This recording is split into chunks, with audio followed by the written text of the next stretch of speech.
Halo teman-teman, Assalamualaikum. Gimana kabarnya? Semoga kita semua sehat ya. Kembali lagi bersama saya Wulan. Di video kali ini saya nggak masak, tapi saya lagi bersih-bersih, jemur baju, dan saya mau cerita sedikit. Jadi setelah saya menikah, saya tinggal bersama mertua dan kakak ipar Taiwan. Satu rumah beranggota 11 orang, yaitu mama papa mertua 2 orang, kakak suami dan anak istrinya 4 orang, saya dan suami 5 orang. Saya di lantai 3, kakak ipar di lantai 2. Di lantai 3 ada 2 kamar, satu kamar saya dan yang satu kamar mama mertua dan anak sambung saya yaitu Chia Yu. Lantai 2 ada 3 kamar, yang satu kamar papa mertua dan yang 2 lagi kamar kakak ipar dan anaknya. Lantai 1 ada 1 kamar, yaitu kamar mama mertua lagi. Kakak ipar saya orangnya acuh sekali, nggak pernah tegur sapa. Walaupun kita satu rumah, orangnya tidak bersahabat banget. Walaupun kita sama-sama menantu. Dulu waktu saya masuk ke keluarga suami, mertua bilang ke saya, masak malam kamu yang masak. Saya bilang iya nggak apa-apa. Dari awal saya tinggal di rumah mertua kurang lebih 4 tahun. Sampai saya pindah ke rumah sendiri, yang masak malam itu saya. Terkadang mama mertua masak hanya sesekali. Bahkan waktu saya lagi hamil, anak saya yang gede, Winston, saya ngidam parah, nyium bau masakan, langsung mual dan muntah. Tapi waktu itu, mau gak mau saya harus tetap masak. Dan ada satu hari saya lagi masak, karena gak kuat nyium bau masakannya, akhirnya saya pun muntah di kamar mandi.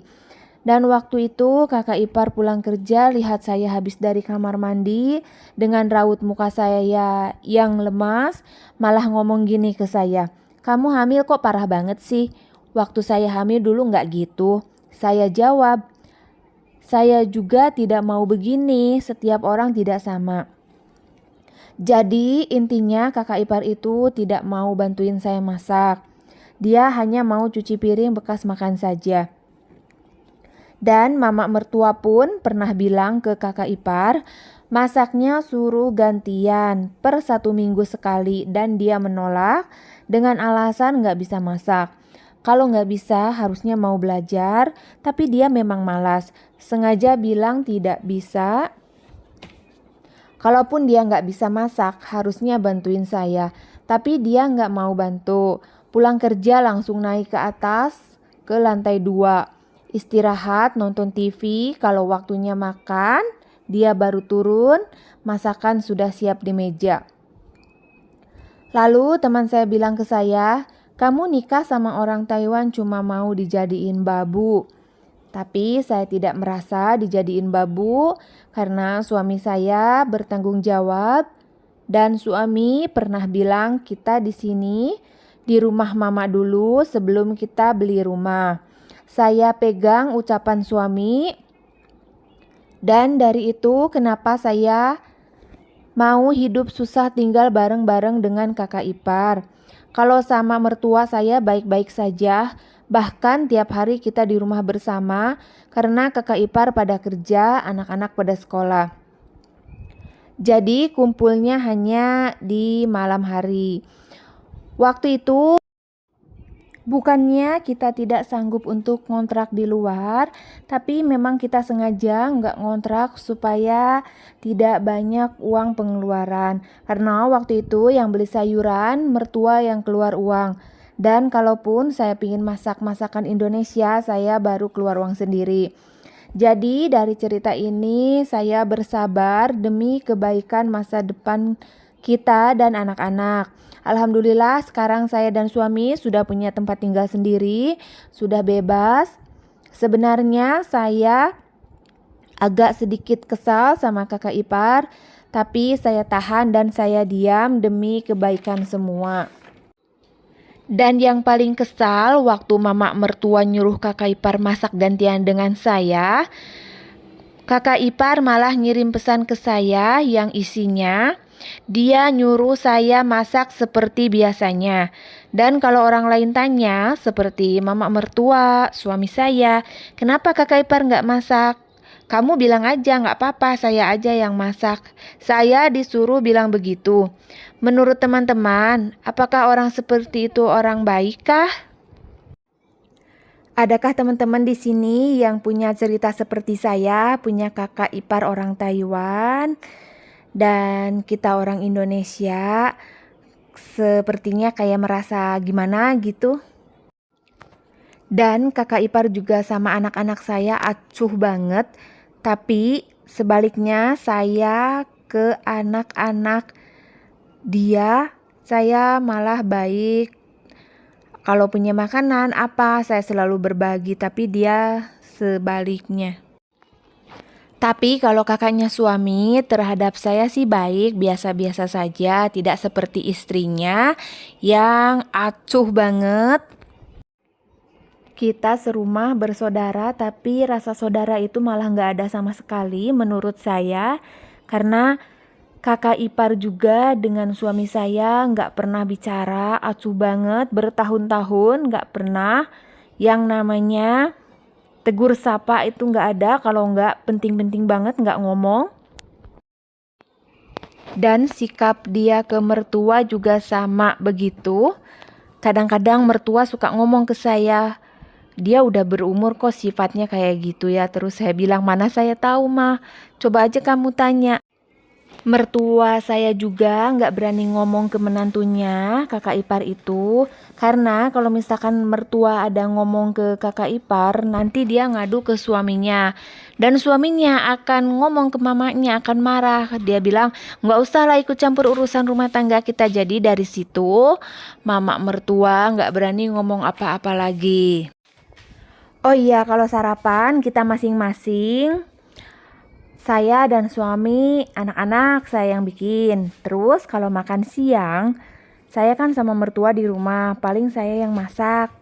Kita makan bersama. Kalau enggak, kita beli nasi bungkus di luar gitu. Terus waktu pertama saya masuk ke keluarga suami, kakak ipar saya itu enggak pernah yang namanya bikin sarapan. Jadi setiap pagi mama mertua saya harus bangun bikin sarapan buat mantunya, buat anaknya yaitu kakak suami saya dan cucunya yaitu anak kakak ipar. Ada 2 orang. Gara-gara kakak ipar disuruh masak dia nggak mau, akhirnya mama mertua saya agak kesel. Dia bilang ke kakak ipar, ya udah mulai hari ini sampai ke depan sarapan pagi masing-masing.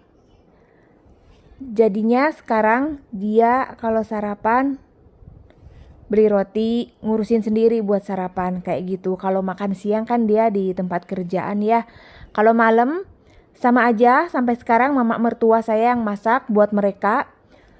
Kadang-kadang kalau dia pingin apa baru dia beli di luar. Tetapi nggak tiap hari. Kalau misalkan dia lagi pingin aja makan apa baru dia beli. Yang lucunya lagi waktu saya baru pindah ke rumah sini, ke rumah sendiri, terus dia nunjukin ke mertua, waktu itu dia masak selama kurang lebih 1 minggu. Terus mama mertua saya ada bilang ke saya, katanya, kakak ipar kamu sekarang mau masak, bersyukur banget saya nggak usah masak. Saya bilang, ya udah mah, biarin aja, biar selamanya dia yang masak, kebiasaan. Saya bilang gitu kan, iya dia katanya masak. Nggak taunya dia cuma seminggu itu aja. Dia cuma mau nunjukin saya udah nggak di situ. Dia ada bantu masak. Kesininya enggak lagi. Seperti biasa lagi dia pulang kerja. Boro-boro nyapa mertua lagi masak di dapur mah.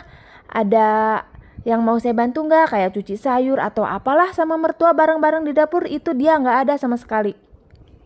Jadi waktu saya pindah dia cuma nunjukin kalau dia masak gitu loh, bisa masak gitu, tapi cuma sesaat. Dan sampai sekarang masih mertua lagi yang masak buat mereka orang. Jadi sekarang kehidupan saya lebih baik dari waktu itu.